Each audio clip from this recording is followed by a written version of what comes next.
Please state your name. Paula, Wilcox. How old are you? I'm 55 years old. When and where were you born? October 21st, 1961, Lafayette, Louisiana. How did your family get to Louisiana? Actually, my parents were born in Louisiana. In fact, even my grandparents were born in Louisiana, Lafayette, Louisiana. And at a young age, moved to Rain, Louisiana, which is where I call home. Okay. What do you remember about your childhood? Actually, I remember there were 4 families on our block, Crandall Street, actually that had 11 or more kids in the home. And most days after school and definitely on the weekends,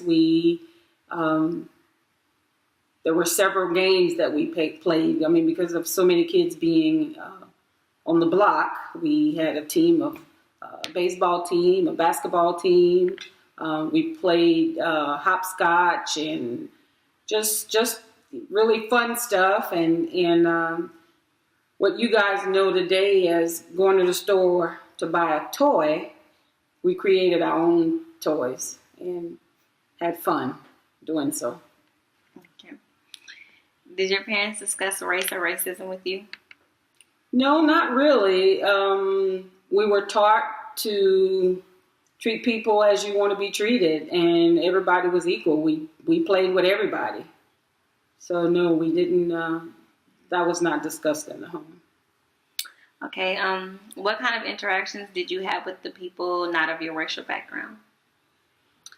Again, we played. We treated people with respect and how you wanted to be treated, and I have to say, Rain is a small town, and it's a town that everybody knows everybody, and everybody just treat everybody with respect and the way you want to be treated. What notable moment in American history sticks out the most in your memory? Sadly, I have to say 9/11. I remember that morning very well. At the time, I was working downtown Houston, and I commute by taking the park and ride. I remember getting off the bus and going into Burger King to get some breakfast, and the TV was on, and that's when I first realized what was happening, and immediately ran across the street to the office, and we have a conference room that had TV in there, and ran up there and turned on the TV. In fact, there was one lady that she's originally from Panama, and she had 2 kids that were possibly involved in the 9/11 incident. Thank God, neither one of them were involved, but it was quite a disturbing moment for all of us, just to see what was going on at that time. How did you respond to the situation? Everybody just kind of gathered around, and we hugged and cried and hugged some more and cried some more, and it was just a sad situation all the way around. And it's one that I will forever remember. How do people around you respond? Again, everybody in the office, in particularly the lady that's from Panama that had the 2 kids there on the grounds. Well, thank God they weren't on the grounds and were actually, they weren't near, but at the same time their phones were not working. So that just kind of made it really difficult for everybody, not knowing whether they were okay or not. So it was a pretty stressful moment and sad moment all at the same time for all of us. Okay. How do you feel about inequality, especially towards women? Well, I feel like if you do your best and just prove yourself and continue to want to learn and show up and show it. I think we should all be treated equally, regardless to male or female. I figure if a woman can do the job as well as a man, then she should be compensated as such, and be treated with respect and those same things that that men are recognized for, especially if she's done, she's done equally as well as he has. So I think she should be treated and compensated as such. Have you ever experienced inequality before? Actually, I have.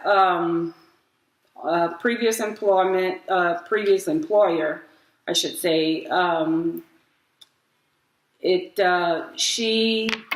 manager and one of my coworkers happened to be from the same country, and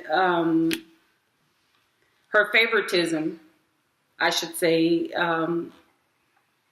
was quite noticeable between she and I and two other coworkers. It seems as though, for instance, if she wanted to take a vacation, she can come in that morning and it was okay that she'd be off tomorrow. But if myself or someone else came in there and asked for a vacation date, then we had to put in our notices a week in advance. And it got to the point where I had to actually bring it to her attention and let her know that her favoritism was quite noticeable. We didn't have to be friends. I understand the fact that they're being from the same country, and she felt loyal to her, but at the same time, we all had to work together. We didn't have to be friends, but we did have to work together. And I think once I brought it to her attention, and she realized that it was quite noticeable what her the way she treated us and the way she treated her was quite different. So I think once we crossed those bridges, everything seemed to be fine after that. But it had to be brought to her attention, and before the situation was resolved. Knowing that women are treated differently than men at work, how did that prepare you? Well, it just kind of made me want to work hard, pursue my career. Made me want to, do my very best, be on time for work, just to, prove myself that I can do what he can do, and I can probably do better than he can do. So therefore, if there were promotions or some kind of leadership program going on, being prepared, the fact that, someone else, you're thinking someone else could come in there and get that position or that responsibility before you make sure you prepare yourself for it. That's one thing I try to preach and practice as well to my daughters. Be prepared. Do your best and you can't ask for more than your best. So like I said, you just prepare. You can't prepare enough And for those moments where there's a possibility of a promotion going on, or leadership, supervisor role or something of that nature, you can, I think, by being prepared, and there's the possibility that you can achieve whatever it is you set your mind to achieve. So. Okay. What are things that you believe that makes it hard for a woman to achieve equality? Again, I think it's the stereotype. We just, as women, we constantly have to prove ourselves, and it's always, it seems as though we're always in a competition, having to prove ourselves that we can do the job just as well as a man can do it, and in some cases, I'm going to be a little self-centered here and say I think at times we can do better than them. But again, we just, that's that thing, we have to prove ourselves that we can do that. Do you believe that men make it difficult for women to be viewed equally? Yes, because men think, and I shouldn't say all men, but men think that, a lot of time a woman's place is at home. We should be, a lot of times,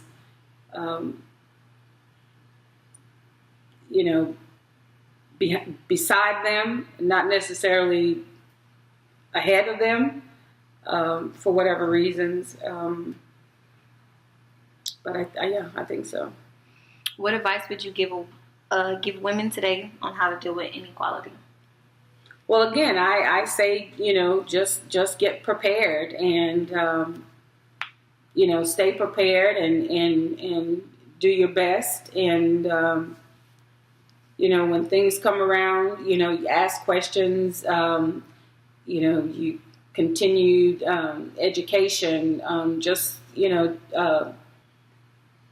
prepare yourself for those days, those times when, again, there may be a possibility of promotion, management promotion, supervisor promotion. Just, do your best. Be on time for work. Go the extra mile. Give it your best. And once you've given it your best, then that's all we can ask is you do your best. This will conclude our interview about equality for women. Thank you for watching.